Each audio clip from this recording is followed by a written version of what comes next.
Hey everybody, welcome back to my channel. Today we're diving into a book that's as warm and comforting as a slice of homemade apple pie. It's Reba McEntire's Not That Fancy. You know her, you love her, she's a legend. And guess what? Her book is just like her. Down to earth, funny, and full of wisdom. This isn't just a cookbook, folks, although there are some delicious recipes in there. It's a mix of memoir, life advice, and a peek into Reba's Southern-style living. Think of it as a cozy chat on her front porch swing, sharing stories and laughter. Reba's all about staying grounded, embracing imperfection, and cherishing the simple joys in life. And you know what? We could all use a little bit of that these days, right? So grab your sweet tea, get comfy, and let's dive into Not That Fancy together.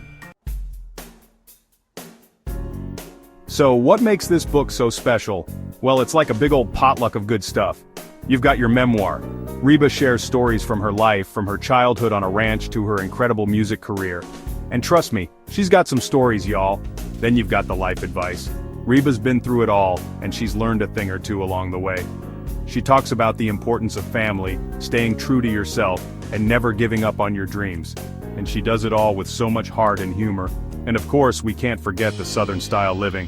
Reba's a true Southern woman, and she believes in good food, good company, and making your house a home.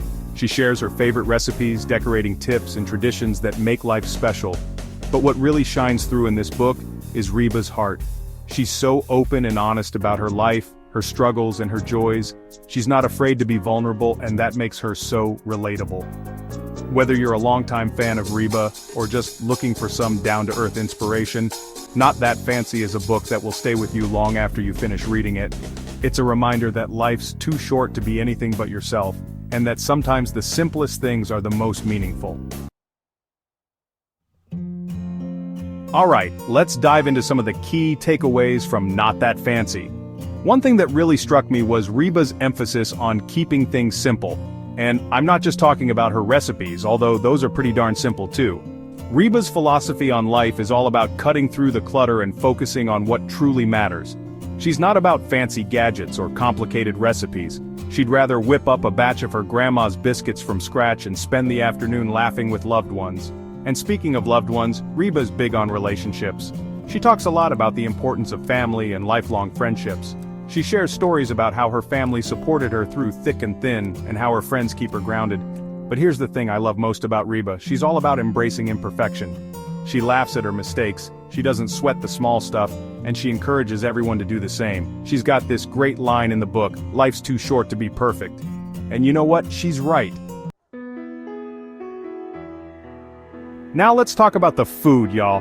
Not That Fancy is chock full of recipes that are as comforting and delicious as a hug from Reba herself. We're talking Southern classics like fried chicken, mac and cheese, and pecan pie. But don't worry, there are also lighter options like salads and soups. But these aren't just any recipes, folks. Each one comes with a story or a memory that makes it extra special.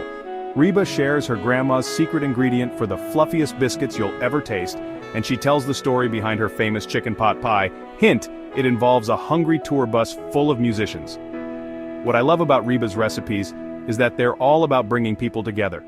She believes that food is meant to be shared and that some of the best conversations happen around the dinner table. And you know what? I couldn't agree more. So, why should you read Not That Fancy? Well, if you're a fan of Reba McEntire, this book is a must-read. It's a chance to get to know the woman behind the music, and to hear her story in her own words. But even if you're not a die-hard Reba fan, there's still so much to love about this book. It's full of wisdom, humor, and heart.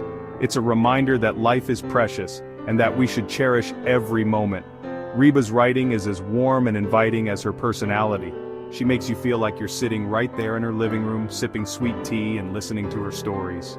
It's the perfect book to curl up with on a rainy day, or to give as a gift to someone who needs a little pick-me-up. Well, that's it for my take on Reba McEntire's Not That Fancy. I hope you enjoyed this little chat as much as I did. If you haven't already, be sure to check out the book. It's a real treat. And don't forget to let me know what you think in the comments below. Have you read Not That Fancy? What are some of your favorite Reba McEntire songs? Let's keep the conversation going. Thanks for watching, y'all.